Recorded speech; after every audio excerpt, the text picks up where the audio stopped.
Hey guys, if you're enjoying the content that I'm making, please click that subscribe button. Also remember to click that bell button and make sure to tick that box to send all notifications so you don't miss out on any videos. With that in mind, let's get on with the video.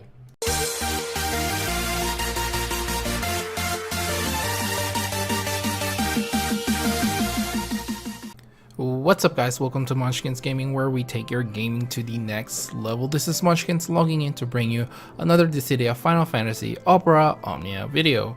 And in this video we're going to be concentrating on the level 80 solo EX fight on the new character event for Maria, which is called the Beautiful Archeress.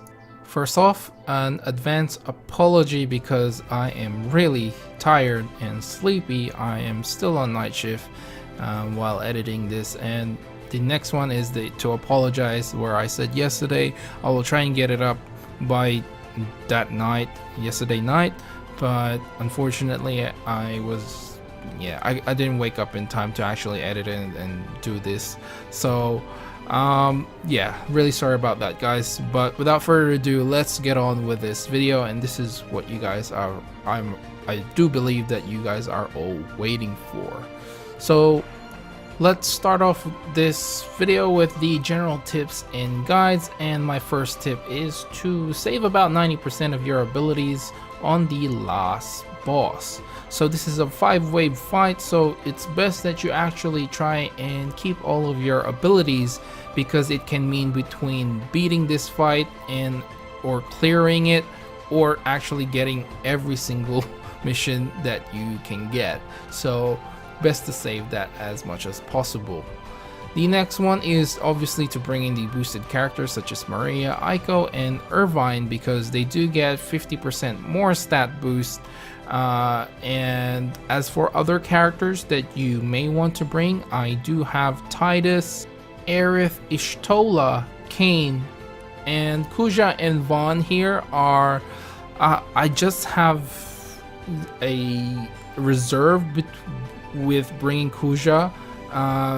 The main reason why is I actually tried this fight with Kuja first and tried to do the same strategy as I did in the Palom EX, which is basically to pile on the Kujas and, you know, try and kill them off before they can kill me. And that didn't work out well, but I'm pretty sure there are other people who have finished this with like double Kuja, having Kuja as their support as well. But for me, for my strategy, I don't really plan on the Kuja technique or the Kuja strategy. As for Vaughn, the only reserve I have is basically because of his limited ability usage. So you are stuck with just 8 uses of his abilities, which is not a lot, to be honest. And as for the last one, it's definitely God Saz. Bring God Saz. All hail the god. As for my next tip, it's basically to take advantage of the boss's multiple weaknesses. Now, I won't be going through all the abilities, weaknesses of the boss. If you guys don't know that, please check out my level 70 co-op video for this particular character event, because I do feel like if you are watching this video that you should have some idea of how the boss works. So, especially all his abilities and weaknesses.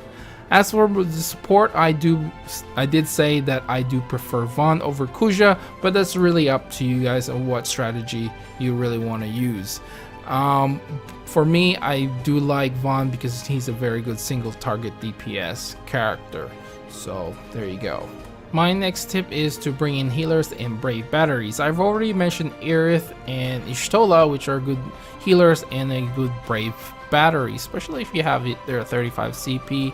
And I think with Aerith you need the 15 CP to be more effective in healing. And also Penelo, of course, I'll try not to forget about her. She has her own HP regen and she can buff the party as well, as long as you have both her 15 and 35 CP passive. The next tip for you guys is, this is where the strategy thing comes in, is to try to kill the boss one by one. So you don't have to deal with 2 of them, and they do hit pretty hard, especially without any debuff.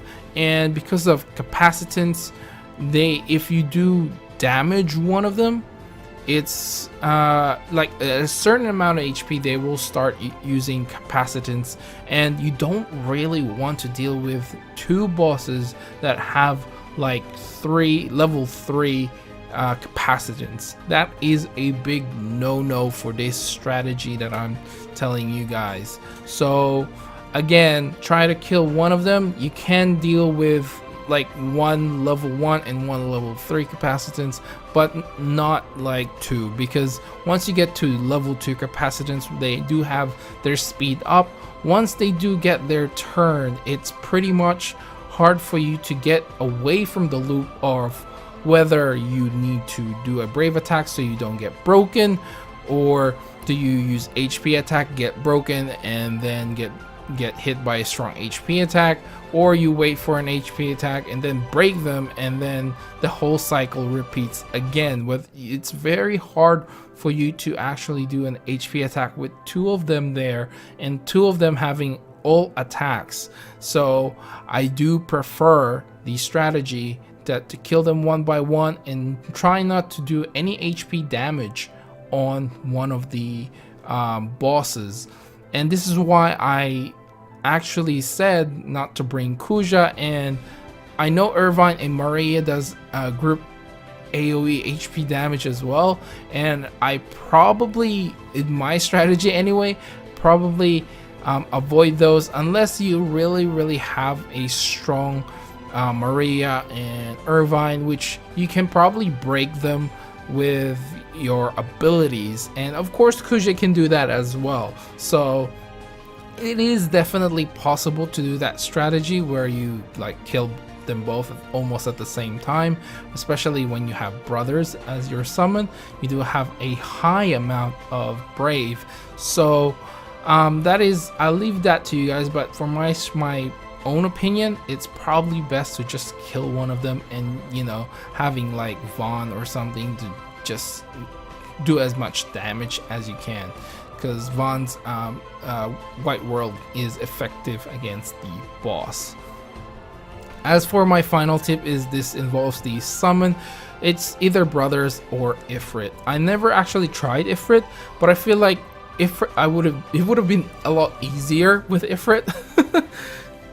Just because you do a lot more, you know, brave damage, and obviously that will mean you will use HP damage quite more often. But again, it's up to preference, really. I don't think you can avoid getting HP damage in this fight. Unfortunately, they will use their ability Supercell, and that's the one thing you want to avoid, to get hit by Supercell twice, because if you do, it's pretty much game over, especially if they're in capacitance level 3. You don't really want that to happen. So that would be the only downgrade, I suppose, in bringing, or the downside to bringing Ifrit, because halfway through the fight you will get HP damage, unless of course you have a like Aerith to heal you in bulks rather than with Aiko that can only heal you for a small amount of HP every turn. So if you have someone who can heal you up to max HP, then you can definitely take advantage of Ifrit. So I think that's it for all the general tips and guides. As for my final verdict for this fight, it is quite challenging. Really didn't expect two Spark Eyes to begin with, and they're both like at such a high level. I do believe they're level 81. Correct me if I'm wrong. And I feel like Supercell is like a very cheat ability. It's an all-out attack. It's an all attack plus an HP damage, and they hit really hard, and they use like capacitance level 1 straight away, and that means their attacks is a lot higher. So having debuffs definitely help. That's why I picked Tidus for this fight, because of his ability to debuff. I would say other debuffers can work as well, like, you know, Seymour I think can maybe work, but I can't really tell because my Seymour isn't actually that good. So I did end up picking Titus. Unfortunately, no lightning for this one. Even though she's my favorite character, there's really not much any point in bringing her here. So that's a bit of a letdown. I always like to bring lightning when it comes to this time. As for a no SAS challenge, I won't be doing that as well in this particular fight. I just don't have the energy to actually do that, because I'm still on night shift and I don't really feel like racking my brains trying to do this with a no SAS challenge. But I do believe it's quite possible to beat this without SAS. So you just have to bring another DPS character. I feel like Kane would do pretty well. He does have a very strong attack, so that's something to think about. But anyway, guys, I think I'll leave it up to here. Remember to click like, subscribe, and share this video if you find it helpful at all. As always, I'd like to hear from you guys what you think of this EX fight. Where are you struggling? And if I can help, leave a comment down below, and I'll try to answer you as best as I can. Follow me on Facebook and on Twitter. This is Monchkinz logging off, and I'll see you guys in the next level.